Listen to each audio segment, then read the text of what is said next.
We are live tonight.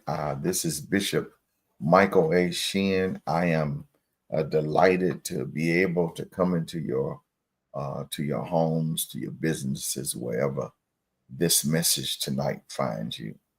You know tonight that Mondays nights are not my usual times to go live. So if I'm going live, you know that it's something that is of critical nature. Tonight, I want to take an opportunity. Many of you probably will view this at some other time at your convenience. But tonight, I want to share tonight a book that has been written called the Safety Blueprint. The Safety Blueprint. I have the author of the book on with me, and as you're coming in, if you'll go ahead and acknowledge uh, where you hail from and say good evening to my guests, I certainly would be appreciative to you. If you're coming in on one of the platforms that I can see you, I certainly would appreciate you doing that. Before I get going, as per usual, everything that I do, I always want to begin by asking God's hand to be upon it. And tonight we're going to talk about safety. And that safety, it concerns every single solitary individual who you can muster up. It doesn't make a difference who they are, where they come from, what city they live in.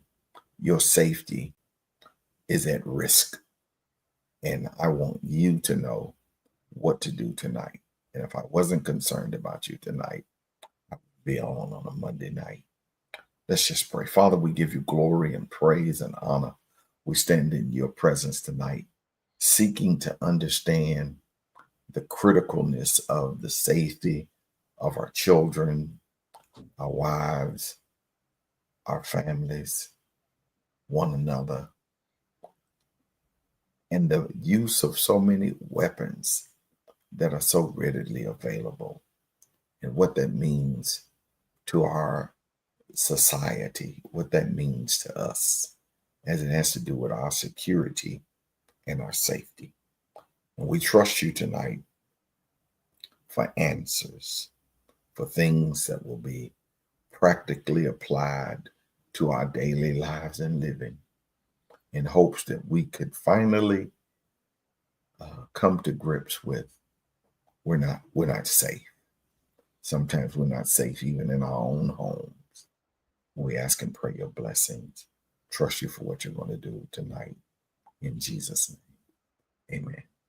Amen. All right. Well, I want to go ahead and share with you tonight. I have with us tonight one of my cousins. He is my cousin, but he is also an expert in safety and security, both in many ways.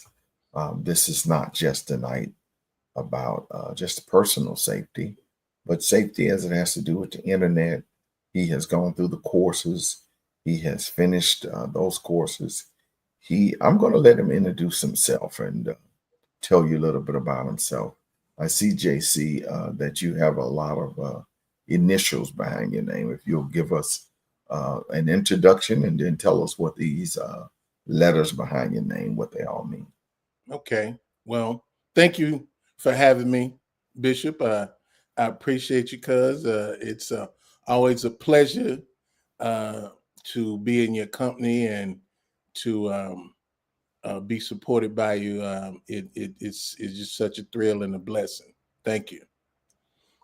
Um, as Bishop Sin says, my name is J.C. Shigog. I am a 15-year veteran of the U.S. Army. 7 of those years I spent in special operations. I have 17 years in law enforcement, patrol, criminal investigation, SWAT, SWAT instructor, and another additional 8 as a defense contractor for the Department of State and the Department of Defense as a weapons and tactics instructor, as well as a mentor and advisor to our NATO allies. I found that this book is necessary because typically when I come across a person, they are experiencing something that is traumatic or at their worst in their life. And I try to help them recover. But one of the things that I found out is that it is so difficult to recover from a trauma without having the knowledge, skill, and ability prior to. When I teach people in my coaching services, I have to first get them over their trauma before I can insert that knowledge, skill, and ability. So it is very pertinent and paramount that we be proactive instead of reactive when it comes to safety. The Bible says that faith without works is dead. So let us not only put our faith to work, let's put our work to work. And the one thing that we can work on is developing a safer us, a more secure us, mentally, physically, emotionally, spiritually. The initials in my name means is certified law enforcement instructor. I'm also a certified personal protection specialist, and I'm a subject matter expert, expert witness, approved expert witness in criminal court, general sessions court, in the categories of security operations, police operations, special operations, self-defense, and deadly force. And I see your credentials saying you're security counseling, life skill coaching, active shooter training, Yes, sir. risk and security assessment, personal safety and self-defense training, yes, sir. expert witness and testimony, and then firearms training. Yes, sir. I know that we're going to skip around a little bit, but I know that the book gives us several things that we need to be concerned with. You said something to me on yesterday that I would like to give the audience clarity on this evening. You said we have now what we call constitutional carry. Yes, sir. I do carry a firearm. I was once licensed in that firearm, but then the governor decided that everybody at a certain age could be able to carry a firearm. Is that considered constitutional carry? In some states is constitutional carry, and other states is considered permitless carry.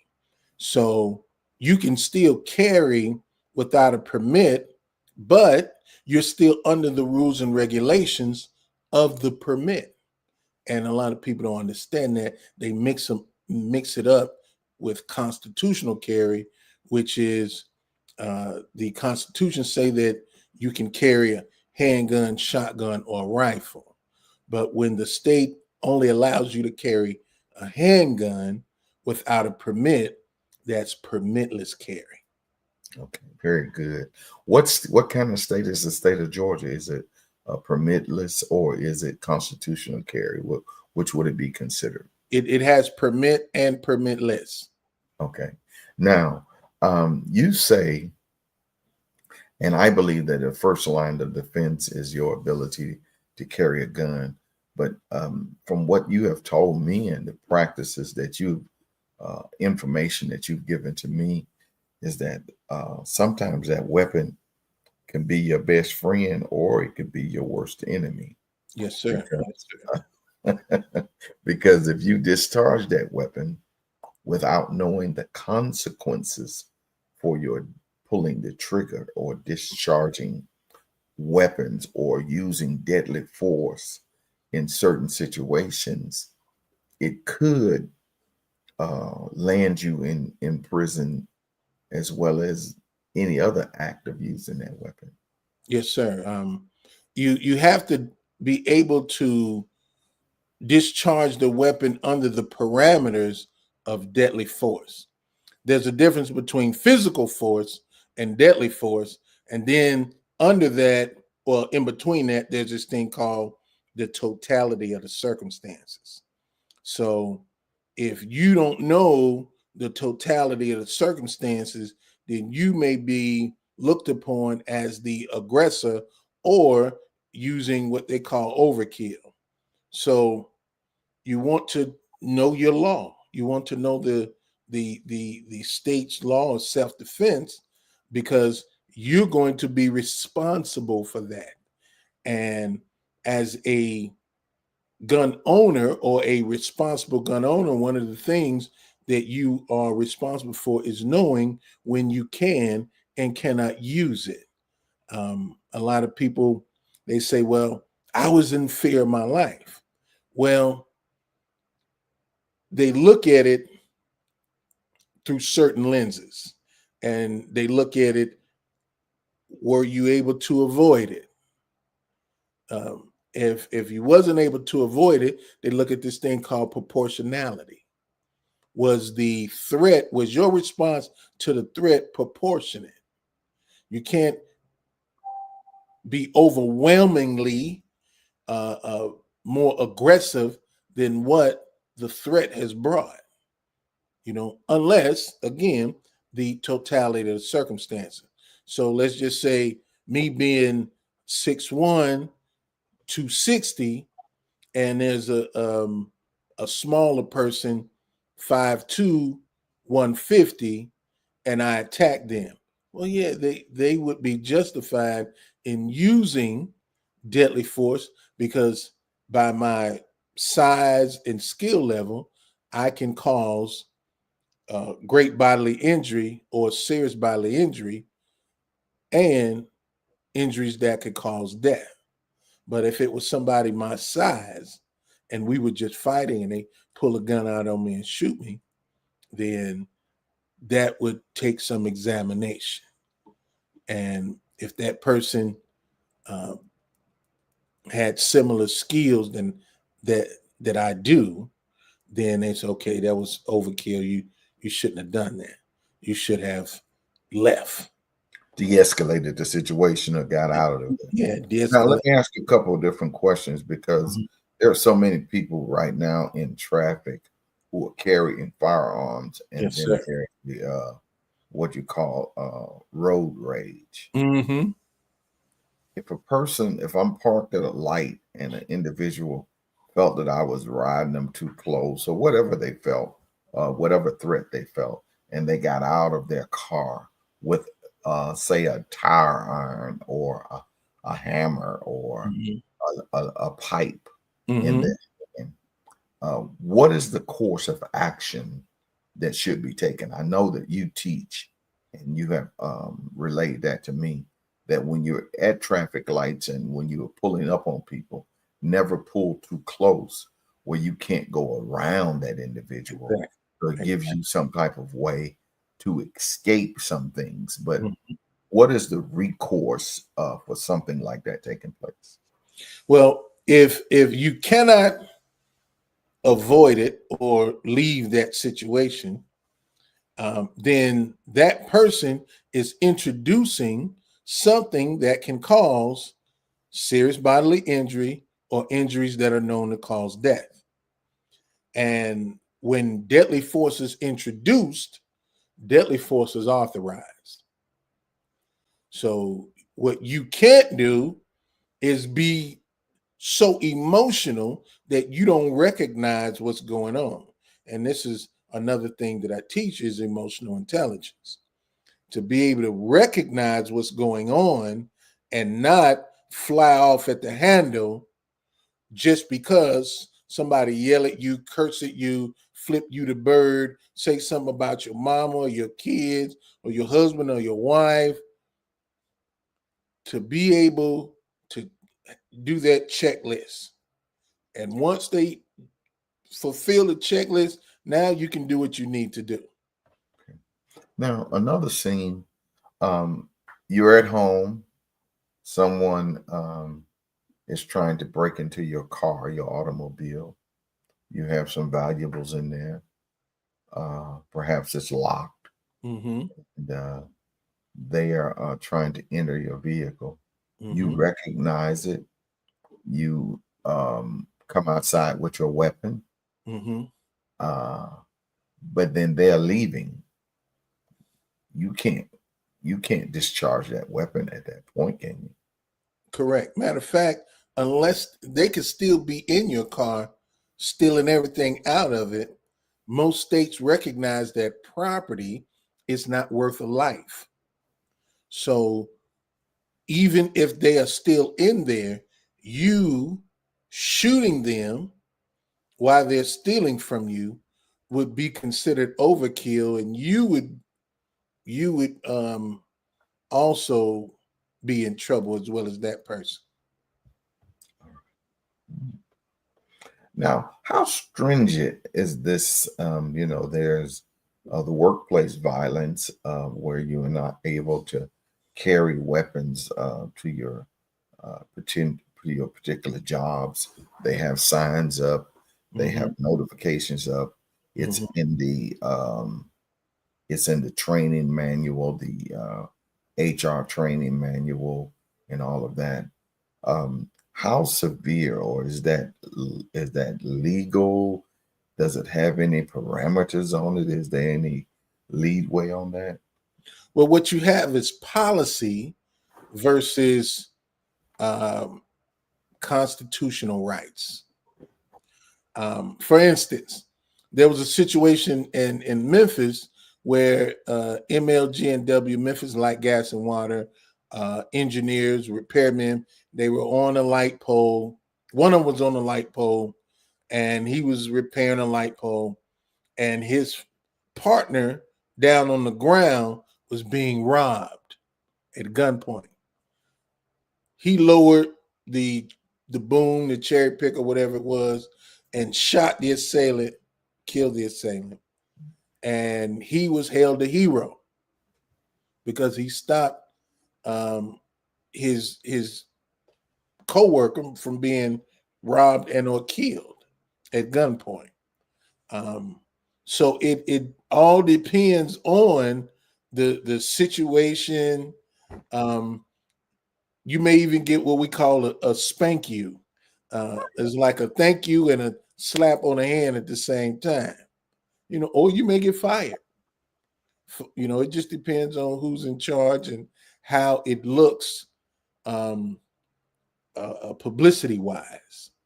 So it just depends. All right. Well, we spend a lot of time. I'm gonna change gears a little bit.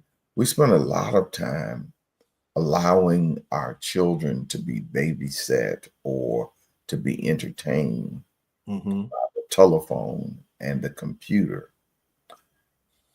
In dealing with your security and your book that we want to kind of delve into in just a few minutes, what kind of information in the book do you share with us as it has to do with how we can make our children much safer? Because it's crucial out here. I mean, Mm-hmm. you mess around and hit something. Well, they're sending emails to you and text messages to you Mm-hmm. every day, and Mm-hmm. they're telling us that many of these are clickbait. They just want you to click on something, That's right. and they end up, you end up in a hole. A lot of money's gone, or you end up losing a lot of your information and these types of things. Go ahead, talk to us a little bit about that. Well, one of the chapters is on um, personal safety when it comes to virtual or cyber, um, the cyber world, computers, and it's it's almost like the actually it's just like if a stranger approached you and asked you, can I see your ID, or can you give me some money? You would typically be either very cautious or you would say no. Well, at least you're supposed to be. But some people will look at it like, oh, this is my opportunity to do good. But again, you shouldn't be, what they say, casting pearls to swine. So you have to have that discernment. And one of the things that I teach people is you slow them down. Don't let their emergency become your emergency, and you examine what's going on. Now, if you don't know the email, the link, it's best that you don't click on it, regardless of how tempting it may be. So now we have a self-control thing going on.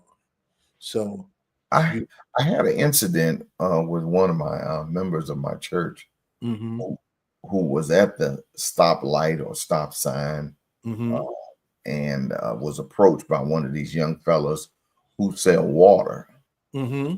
and he was feeling philanthropic, and so Yes, he sir. wanted to share, and so he gave the young man his phone to send him a cash app, and the young man sent himself a cash app Yes, sir. for hundreds of dollars off Yes, of sir. the man's phone. Yes, sir. And little do we know that Cash App is a third party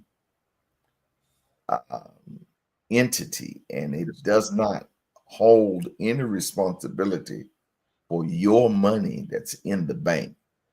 And Right. so if somebody has sent some money from your phone, Mm-hmm. you are liable, and it's going to be a long time, if any, that you get that money back. And Well, so if you allow them to send it, you won't be getting that money back because you allowed them, and they look at it as though it was voluntary, like you sent it. You let them send it from your phone, you give them care, custody, and control of your device. It's like you doing it yourself.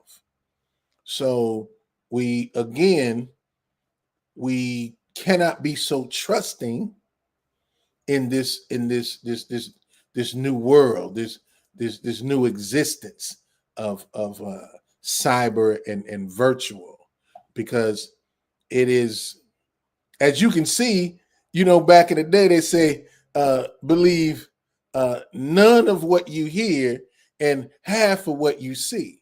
Now you can't believe none of what you hear and none of what you see because of AI and the virtual, because it could, it could be fake and false. So you have to step it up. You have to step it up and be like, okay, if I can't do it on my terms, I'm not going to do it. But don't do it on their terms, because it's a setup for a setback. yeah. Now, I see the book that you've written, and I'm really quite uh, grateful and thankful to you for it. I notice in here that you've got some purposes for the book, Yes, and sir. to educate, to empower, to guide, to Hmm. protect, to build community, for peace of mind. And then you say for the prevention of harm, resilience and self-reliance, protection of loved ones, legal awareness, adopting modern challenges. What are some of these modern challenges that you refer to in the book? Just like we just finished talking about, just like the cyber situation. Also, the boldness of some of your uh, fellow citizens that you will come across. You know, they the boldness that we see nowadays is so overwhelming, that they would demand money from you or approach you like you supposed to give them something. Like, I'm choosing you to give me something. It should be your pleasure to give me something, Right. and to be able to recognize, avoid, defend, or defeat that situation. So we go through that process. It's a concept I call RAD, RADD, and I teach people how to recognize harm or danger, avoid harm or danger, defend against it. Defend also meaning de-escalate, or defeat it. And when you learn this process, you can move about it with a lot more confidence. You can move about with a lot more self-assurance and faith that you will not only get through this mentally and physically, emotionally and spiritually, but legally. Because if someone put their hands on you or you put your hands on them, you can rest assured some blue lights are going to show up and some uniforms and badges are going to show up. And then after that, depending on how it goes, you may have to get a bondsman. You may have to get a lawyer. You may have to stand in front of somebody with a black robe and a gavel. You will be familiar. This will not be a culture shock, because a lot of people, they don't think about later on or tomorrow.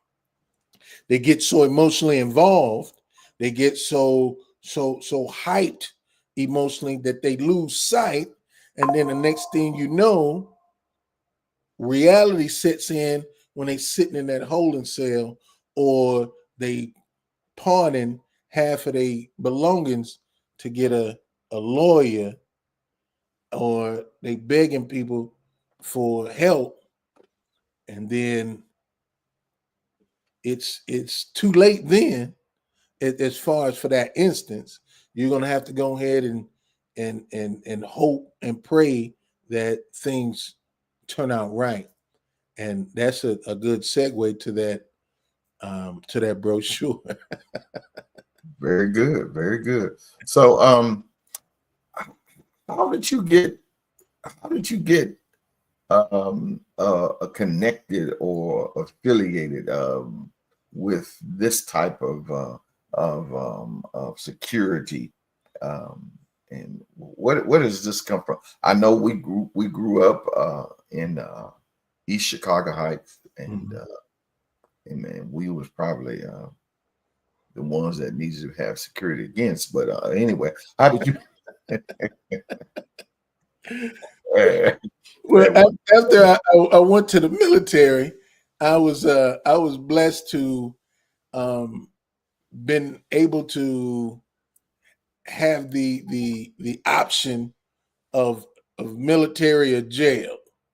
I got into a situation where um, I had to put hands on some guys. Now, mind you, it was three of them, one of me, but I put so much hands on them that they looked at me like I was a group, and I didn't have the money for good defense.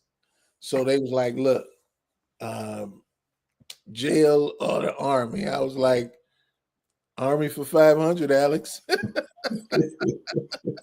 when I went to the army, it was a blessing. It was a charmed career. There was nothing that I did not accomplish. I was looked upon with favor. I I was given so many opportunities because what my dad taught me, he was like, it's like having a coach. Whatever it takes, coach, whatever it takes. And that's what he used to tell me in the sports that I participated in as a kid. So I took that same mentality with me in the army, and man, I was all army boxing, all army karate. It led the way for me to get into the special operations community. I had a very high mental IQ as well as physical prowess. So um, they put me on different assignments, protective assignments. And that's when I started doing physical security, area security, personal security. And it was just a natural procession once I got out. And when I started getting like in law enforcement, I saw that, okay, you're not going to make a lot of money as a police officer, you know, but as a protection specialist, there are people who pay good money for somebody who specializes in protection. So I got the opportunity to protect um, politicians, celebrities. I even worked 2 years in the United Arab Emirates as the lead instructor for one of the royal family's protection team. So that was a total blessing upon itself. Um, and I'm just trying to utilize all of this uh, knowledge, skill, and ability to help other people to bring their safety and security footprint and intelligence up to what today's world is actually is. I don't want nobody to have a false sense of it, because that's what the bad actors and victimizers, evil people and criminals, that's what they want. They want people to have a false sense so they could take advantage of them.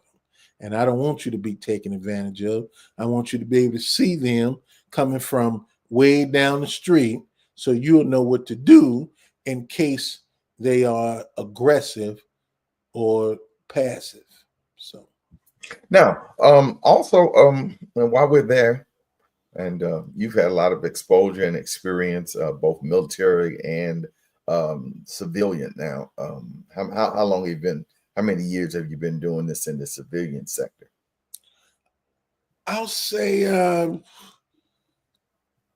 2000 and no, when I first got out in '97, I s- I started in the uh, civilian sector, um, but I would also assist back in '93 in the civilian sector. Because you remember when I was here in '93, '94 in Georgia, I was doing some work with some record labels and some private, um, uh, I guess you call them personalities Right. Hmm. back then. So, yeah, it's been a it's So, been a life journey. I mean, some of these people that you are you able to call any names of some of the people that you've been able to be the security for individuals? Yes, Patti LaBelle. I've done some work for uh, Spike Lee, well, 40 Acres and a Mule, his production company. So if they have it in their in their contract, then I'm one of his resources. Um, Jill Scott, um, and those are pretty much the ones that there's no NDA. Now, now that was one that you did a few years ago. I remember you did a young lady who was in jail for. Yeah, Centoria Brown. Now, what Centoria was that? Brown. What was that all about? What was that? Yeah, she as a juvenile, she was sex trafficked and she killed her captor, and but they convicted her.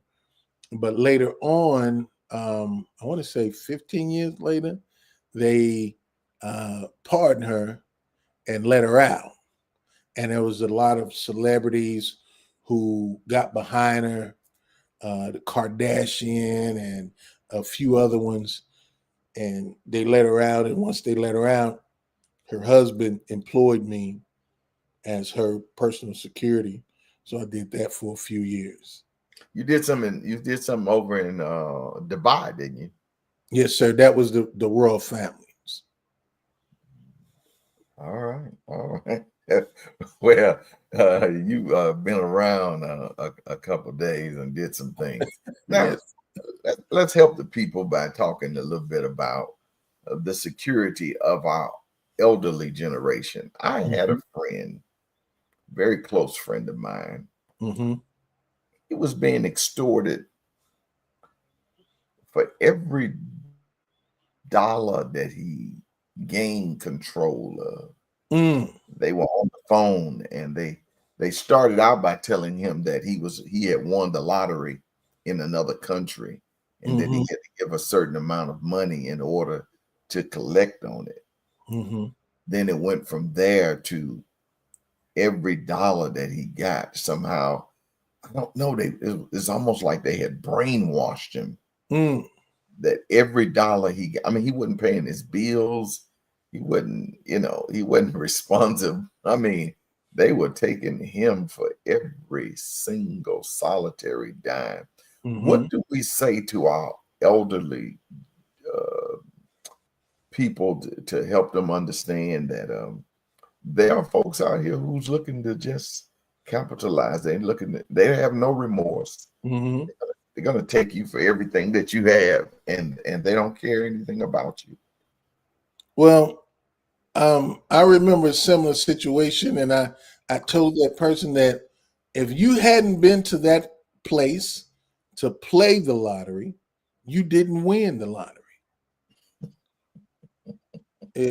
What they said, in order to win, you got to play, right? So typically, schemes like that works on those who want something for nothing. So there is no such animal as something for nothing. There's always something attached. No such thing as a free lunch. So if we realize that, and I understand that, blessings happen, but if it's too good to be true, it usually is. So don't fall for the banana in the tailpipe. You know what I mean? Right. And I So heard you use the word earlier. You used the idea and the thought of emotional intelligence. emotional intelligence. Talk about that just for a few minutes. What does it mean to be emotionally intelligent? Because a lot of times Hmm. we operate in emotional ignorance and not in intelligence. We operate, what, for lack of a better word, by the seat of our pants. Right. We just do things and then we worry about the consequences later. When Hmm. what we should be doing is paying attention to what the consequences of our actions really are.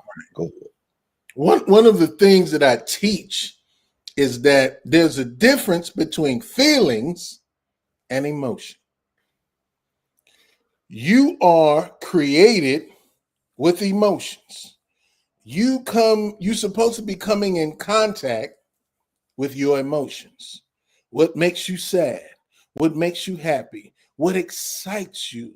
What doesn't excite you? What offends you?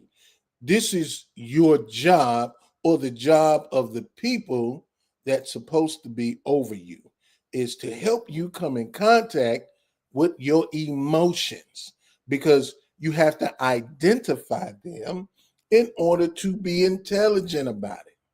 Because in the intelligence community, in the government community, intelligence is knowing both good and bad about a certain thing or person. So now you know how to treat them, you know how to handle them. And that's the same thing with your emotions. Your emotions are internal, your feelings are external. Your feelings are how you respond to a stimuli.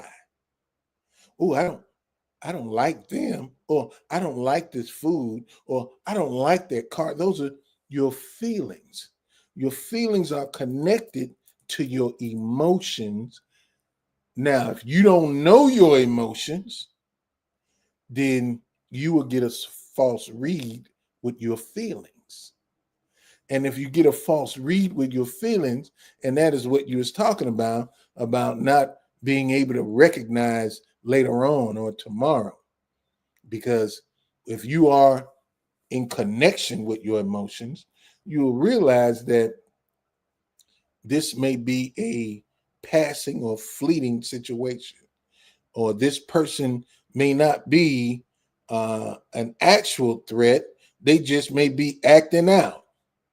They this situation may not be an actual threat. It just may be an intense threat. So you have to be able to gather enough information to be able to properly place it. And most of the time, we don't gather enough information. We go off the seat of our pants or knee jerk reaction. And this is how we get these road rage shootings, these gas station shootings, these fights at school among the young people, because they're not letting enough information pass through, and a knee jerk reaction to something emotional. So I see in the book you talk about building situational awareness. Yes, Is sir. that part of what you're talking about right there? It's Yes, just sir. Yes, sir. building your sense of knowledge and your understanding about your surroundings, about where you are, what's going on, what Mm-hmm. are the consequences for your actions, That's what's right. going to happen. If I respond in this way, what is going to happen outside of all of the cussing and fussing and acting ignorant? Mm-hmm. What's going to happen to me? What's going to happen? And not only what's going to happen to me, listen to me, people. What's going to happen to my family? That's right. What is this going to, what type of financial burden and what type of trouble, what type of information is this going? I mean, it's going to leave your family in a disruptive place. Mm-hmm. So before you steal, before you rob, before you sell illicit products, drugs, or what have you, before you get involved in some quick money scheme, ask yourself the pertinent questions about the people whose lives you're going to affect, Mm-hmm. and stop making all of the, and then you want to make your situation now it's an emergency situation. And I wish I could get to people, and I'm not speaking bad about lawyers. Yes I am. um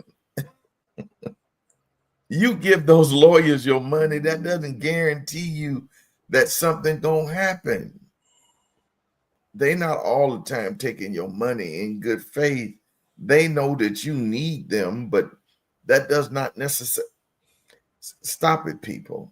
Mm-hmm. We give more money away to more government institutions and more places than we would The care to spend. reactive situations than we could save from a proactive mindset. The book is available. It's called The Safety Blueprint. If you look on the screen, um, give us your information real quick. Yeah. JC, go ahead. It's at my on my website, jcshegog.com. That's jcshegog.com. You can purchase the book through my website. What Um, about setting up seminars, or for you to come and speak to churches, mhm, communities, mhm. what have you, whoever, civic groups, fraternities, sororities?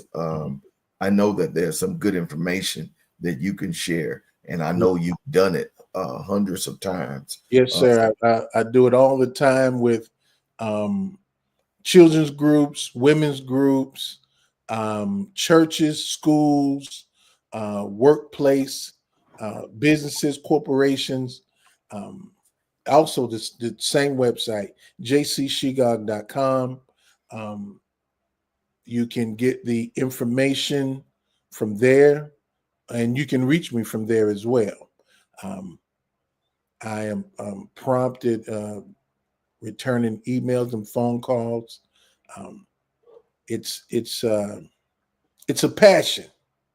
It's a passion of mine to be able to help people change filters, because this is what I see in the world today. Is like every season, every so many months, we change the filters in our ACs, air conditioners, in our housing and apartments, to be able to keep out the the micro particulates that could effect and affect us. So I want you to change your mental filters when you leave your place of comfort. I don't want you to do private things in public. This leaves you susceptible to the wolves. So this is one of my purposes of the safety seminars, workshops, trainings, as well as my book, The Safety Blueprint. I know that a lot is going on at service stations, gas stations, where women are going to get gas, and people putting things on your windshield, or they put some type of chemical on the handle of the door Mm-hmm. that will immediately affect the mobility of an individual. And then you have people who are coming up to you at the gas station. So there are some security things that you can share with us and tell us if someone puts something on your windshield while you're in the store, or while you're at the shopping mall, or at the Target, or the Walmart, that there are repercussions. Yes, yes. Touching that stuff, yeah. Yeah. Typically, I would tell shoppers um, to shop consciously. Don't have so many bags to where they think you are a target. Don't flash cash in public where you can become a target. Um, as you are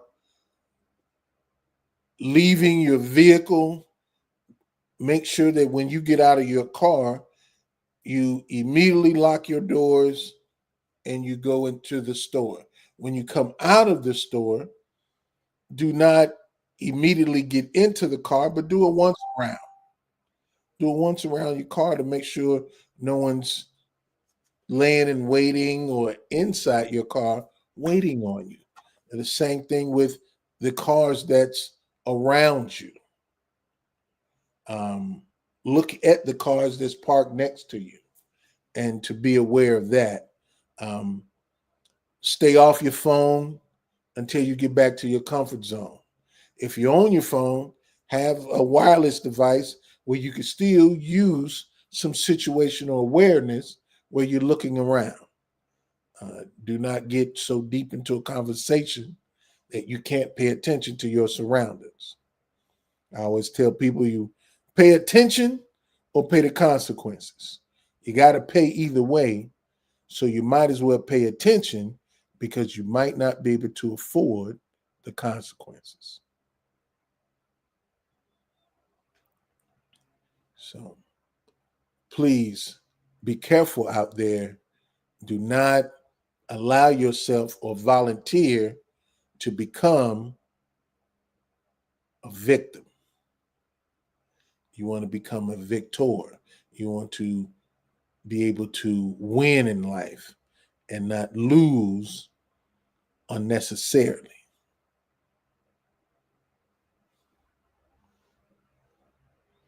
You still there, Pastor?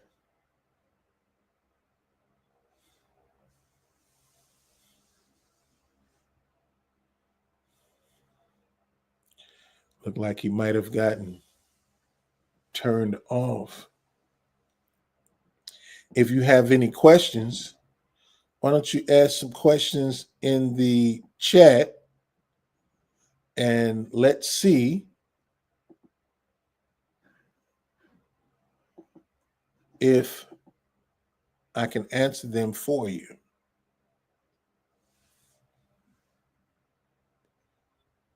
One of the other lessons that I teach is about self-control. There's two modes of control. There's remote control, and then there's self-control. And I want you to be able to have this emotional intelligence when no one else is controlling you. No one else is pushing your buttons, making you do things that you don't want to do. Do not allow someone else to push a button that'll make you do something that you don't want to do.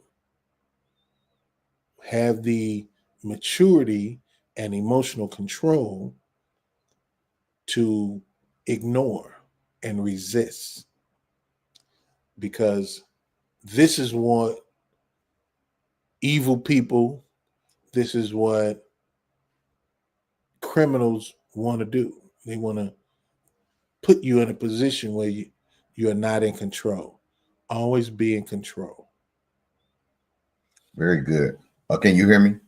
Yes, sir. Okay. I want to thank those of you who took time tonight to listen. We're coming back on. I've had a little bit of some hiccups. It is Monday night.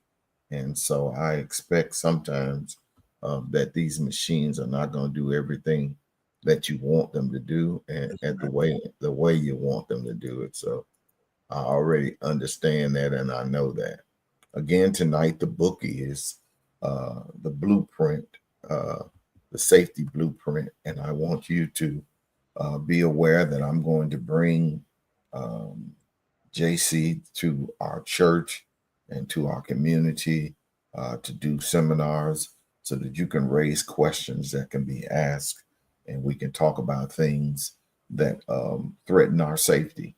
What are we going to do? Because they're trying to set the stage right now for a race war. They say that they're not, but in all actuality, we know that Black folks ain't going back to no Africa, and we're not going to be relegated to this kind of the behavior that they're using against this guy who they imprison unlawfully. We're not going to sit idly by and start watching these type of things take place, and we don't defend ourselves. See, this is a different nation. This is a different set of circumstances, and we're not going to be able to go back to no old times. It's just not going to happen for us. And so we need to know all of this has to do with our security. That's right. You know, every class of people, every culture takes time to understand and to put a plan of action into place. We like to wait until the winter is here before we buy the coat. But in this situation, we need to know what we're up against and what are the legalities and the responsibilities of those who are in leadership positions in our community to thrust us forward in a better state of mind so we don't start panicking. Because, in a panic, you can kill more of your folk than you can of somebody else's. That's right. That's right. And so you got to get yourself together. So if you don't have any of that, you don't have any mentality or thought or idea or intelligence mentally about that, it's going to be a bad, bad, bad situation before we get ourselves under control. That's And right. We as a people, we have enough people who have enough exposure and knowledge and understanding that could help set the record straight for what we need to do and plan. We don't have to wait until Farrakhan and all the others say something to us. We can start listening now and go ahead and get ourselves together. I'm going to Right. let Mr. Shigag go ahead and give us his final words and tell us again where we can find the book and where we can make appointments. And we want to be able to share with you. I love you. Only reason I'm doing this tonight is because of my love for the people, for the community, for our culture, and for us not to keep going to jail for senseless, irrelevant things that we could have stopped had we known what we could and could not do. Go ahead, That's right. Mr. Shigag. Luke 22:35-36 say, then Jesus asked them, when I sent you without purse, bag, or sandals, did you lack anything? Nothing, they answered. He said unto them, but now you have a purse, take it, also a bag. And if you don't have a sword, sell your cloak and buy one. So this is the instruction that they knew that Pharaoh was coming, knew he was coming. So you know that there is unrest around you. And for you to think that it's happening where you at and won't happen to you is a sense of entitlement. Let's be prepared. Even Jesus said, hey, you got everything that I sent, that I meant for you. You have your bag, bring it. But if you don't have a sword, sell your garment and go get one. The sword is the sharp mind first. That's your best weapon. And then your tools are what you use in order to fight off evil. And I want you to have the knowledge, skill, and ability to fight off evil mentally, physically, emotionally, and spiritually. Um, Again, you can reach me at jcshigog.com, and I will be able to answer any questions that you have. If you would like a seminar or training sessions for your church, your school, your youth, your women, um, these things are available. I want to thank Bishop Shinn for the opportunity. I love you. Um, Thank you for your support. I thank God for you. Amen. Thank each one of you. For those of you who watched tonight, those of you who did not sign in but are still watching, I certainly appreciate you as well. Have a good evening. Thank you for your Monday night with Bishop Michael A. Shinn, the Safety Blueprint book written by J.C. Shigog. God bless you and may heaven smile upon you is my continual prayer. I'm signing off.